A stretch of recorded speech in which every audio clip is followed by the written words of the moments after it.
اس میں جمادی روح طاقتور ہے تو وہ پہاڑوں میں رہنا پسند کرتا ہے۔ روح نباتی کی وجہ سے انسان پھولوں اور درختوں سے لگاؤ رکھتا ہے۔ روح حیوانی کے غلبہ سے جانوروں سے پیار اور جانوروں جیسے کام کرتا ہے، جبکہ نفس کی شکل کتے کی طرح ہوتی ہے، اس کے غلبہ سے کتوں جیسے کام اور کتوں سے پیار کرتا ہے، اور بیداری قلب سے انسان فرشتوں کی طرح بن جاتا ہے۔ انسان کے مرنے کے بعد سماوی ارواح آسمانوں کو لوٹ جاتی ہیں جو ایک ہی جسم کے لیے مخصوص ہیں۔ ارضی روحیں بما نفوس کے اسی دنیا میں رہ جاتی ہیں۔ ارضی روحیں ایک سے دوسرے پھر تیسرے جسم میں منتقل ہوتی رہتی ہیں، کیونکہ ان کا روز محشر سے کوئی تعلق نہیں، لیکن پاکیزہ نفس قبروں میں رہ کر لوگوں کو فیض پہنچاتے اور خود بھی بندگی کرتے رہتے ہیں۔ جیسا کہ جب شب معراج میں حضور پاک موسیٰ علیہ السلام کی قبر سے گزرے تو دیکھا موسیٰ علیہ السلام اپنی قبر میں نماز پڑھ رہے ہیں، جب آسمانوں پر پہنچے تو دیکھا موسیٰ علیہ السلام وہاں بھی موجود ہیں۔ بدکار لوگوں کے طاقتور نفس اپنے بچاؤ کے لیے شیاطین کے ٹولے سے مل جاتے ہیں اور لوگوں کے جسم میں داخل ہو کر لوگوں کو نقصان پہنچاتے ہیں۔ ان کو بدروحیں کہتے ہیں۔ انجیل میں ہے کہ عیسیٰ علیہ السلام بدروحیں نکالا کرتے تھے۔ ارضی ارواح اور نفوس اسی دنیا میں روح انسانی عالم علیین یا سجین میں، اور لطائف اگر طاقتور ہیں تو وہ بھی علیین میں، ورنہ قبر میں ہی ضائع ہو جاتے ہیں۔ نفس کی وجہ سے انسان ناپاک ہوا۔ بقول بلے شاہ، اس نفس پلیت نے پلیت کیتا اسا منڈو پلیت نہ سی۔ نفس کو پاک کرنے کے لیے کتابیں اتری، نبی ولی آئے، کہیں اس کو دوزخ سے ڈرایا گیا، کہیں بہشت کی لالچ دی گئی، ریاضت، عبادت اور روزوں کے ذریعے اسے سدھارنے کی کوشش کی گئی اور جنت کے حقدار بھی ہو گئے، اور بہت سے لوگوں نے باطنی علم کے ذریعے اسے پاک بھی کر لیا اور اللہ کے دوست بن گئے۔ باب سوئم، تذکرہ نفس۔ یہ شیطانی جرثومہ ہے، ناف میں اس کا ٹھکانہ ہے۔ سب نبیوں ولیوں نے اس کی شرارت سے پناہ مانگی۔ اس کی غذا فاسفورس اور بدبو ہے جو ہڈیوں، کوئلے اور گوبر میں بھی ہوتی ہے۔ ہر مذہب نے جنابت کے بعد نہانے پر زور دیا ہے، کیونکہ جنابت کی بدبو مساموں سے بھی خارج ہوتی ہے۔ بدبودار قسم کے مشروب اور بدبودار قسم کے جانوروں کے گوشت کو بھی ممنوع قرار دیا ہے۔ روز ازل میں اللہ کے سامنے والی تمام روحیں جمادی تک ایک دوسرے سے مانوس اور متحد ہو گئیں۔ روح جمادی کی وجہ سے انسان نے پتھروں کے مکان بنائے اور روح نباتی کی وجہ سے درختوں کی لکڑیوں سے چھت بنائے۔ درختوں کے سائے سے بھی مستفیض ہوئے۔ درختوں نے ان کو صاف ستھری آکسیجن پہنچائی۔ پیچھے والی حیوانی روحیں جو دنیا میں آ کر جانور بن گئے سب انسانوں کے لیے حلال کر دیے گئے، جبکہ انہی سے متعلقہ پرندے بھی حلال کر دیے گئے۔ بائیں طرف جنات اور سفلی موکلات بنے، پھر ان سے پیچھے کی طرف خبیث ارواح جو آخر میں دشمن خدا ہوئیں، اور وہ حیوانی، نباتی اور جمادی روحیں جو خبیثوں کے پیچھے نمودار ہوئی تھیں۔ انہوں نے انسانوں سے دشمنی کری۔ ان کی روح جمادی کے دنیا میں آنے سے راکھ کوئلہ بنی جس کی گیس انسانوں کے لیے نقصان دہ تھی۔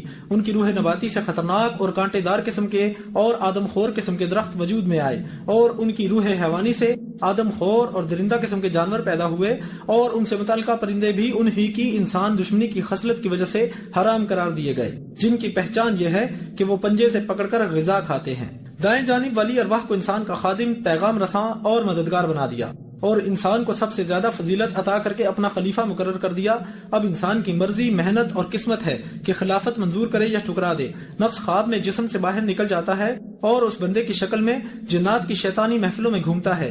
نفس کے ساتھ خناس بھی ہوتا ہے جس کی شکل ہاتھی کی طرح ہوتی ہے، اور یہ نفس اور قلب کے درمیان بیٹھ جاتا ہے، انسان کو گمراہ کرنے کے لیے نفس کی مدد کرتا ہے۔ اس کے علاوہ 4 پرندے بھی انسان کو گمراہ کرنے کے لیے چاروں لطائف کے ساتھ چمٹ جاتے ہیں، جیسا کہ قلب کے ساتھ مرغ جس کی وجہ سے دل پر شہوت کا غلبہ رہتا ہے، قلب کے ذکر سے وہ مرغ بسمل بن جاتا ہے اور حرام و حلال کی تمیز کا شعور پیدا کر دیتا ہے۔ پھر اس قلب کو قلب سلیم کہتے ہیں۔ سری کے ساتھ کوے کی وجہ سے ہرس، اور خفی کے ساتھ مور کی وجہ سے حسد، اور اخفا کے ساتھ کبوتر کی وجہ سے بخل آ جاتا ہے، اور ان کی خصلتیں لطائف کو حرص و حسد پر مجبور کرتی ہیں۔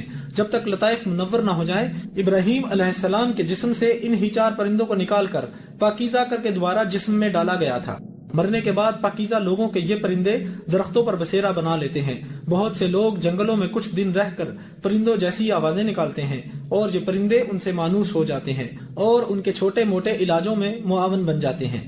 ایک اہم نقطہ، نفس کا تعلق شیطان سے ہے، سینے کے 5 لطائف کا تعلق 5 رسولوں سے ہے، انا کا تعلق اللہ سے ہے، اسی طرح اس جسم کا تعلق کامل مرشد سے ہے، اور جو بھی مخلوق جس نسبت سے خالی ہے وہ اس کے فیض سے محروم اور عاری ہے۔ باب چہارم، لطیفہ قلب۔ گوشت کے لوتھڑے کو اردو میں دل اور عربی میں فواد بولتے ہیں، اور اس مخلوق کو جو دل کے ساتھ ہے قلب بولتے ہیں۔ اس کی نبوت اور علم آدم علیہ السلام کو ملا تھا۔ حدیث میں ہے کہ دل اور قلب میں فرق ہے، اس دنیا کو ناسوت بولتے ہیں، اس کے علاوہ اور جہان بھی ہیں، یعنی ملکوت، عنکبوت، جبروت، لاہوت، وحدت اور احدیت۔ یہ مقام ناسوت میں گولا پھٹنے سے پہلے تھے اور ان کی مخلوق بھی پہلے سے موجود تھی، فرشتے ارواح کے ساتھ بنے، لیکن ملائکہ اور لطائف پہلے ہی سے ان مقامات پر موجود تھے۔ بعد میں عالم ناسوت میں بھی کئی سیاروں پر دنیا آباد ہوئی، کوئی مٹ گئے اور کوئی منتظر ہیں۔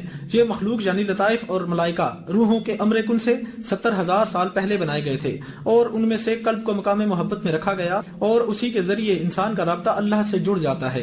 اللہ اور بندے کے درمیان یہ ٹیلی فون آپریٹر کی حیثیت رکھتا ہے، انسان پر دلیل و الہامات اسی کے ذریعے وارد ہوتے ہیں، جبکہ لطائف کی عبادات بھی اسی کے ذریعے عرش بالا پر پہنچتی ہیں۔ لیکن یہ مخلوق خود ملکوت سے آگے نہیں جا سکتی، اس کا مقام خلد ہے، اس کی عبادت بھی اندر اور تسبیح بھی انسان کے ڈھانچے میں ہے۔ اس کی عبادت کے بغیر والے جنتی بھی افسوس کریں گے، کیونکہ اللہ نے فرمایا کہ کیا ان لوگوں نے سمجھ رکھا ہے کہ ہم ان کو نیکوکاروں کے برابر کر دیں گے، کیونکہ قلب والے جنت میں بھی اللہ اللہ کرتے رہیں گے۔ جسمانی عبادت مرنے کے بعد ختم ہو جاتی ہے، جن کے قلب اور لطائف اللہ کے نور سے طاقتور نہیں، وہ قبروں میں ہی خستہ حالت میں رہیں گے یا ضائع ہو جائیں گے، جبکہ منور اور طاقتور لطائف مقام علیین میں چلے جائیں گے۔ یوم محشر کے بعد جب دوسرے جسم دیے جائیں گے تو پھر یہ لطائف بھی روح انسانی کے ساتھ اس جسم میں داخل ہوں گے۔ جنہوں نے ان کو دنیا میں اللہ اللہ سکھایا تھا وہاں بھی اللہ اللہ کرتے رہیں گے، اور وہاں جا کر بھی ان کے مرتبے بڑھتے رہیں گے، اور جو ادھر دل کے اندھے تھے وہ ادھر بھی اندھے ہی رہیں گے، کیونکہ میدان عمل یہ دنیا تھی اور وہ ایک ہی جگہ ساکن ہو جائیں گے۔ عیسائیوں یہودیوں کے علاوہ ہندو مذہب بھی ان مخلوقوں کا قائل ہے۔ ہندو انہیں شکتیاں اور مسلمان لطائف کہتے ہیں۔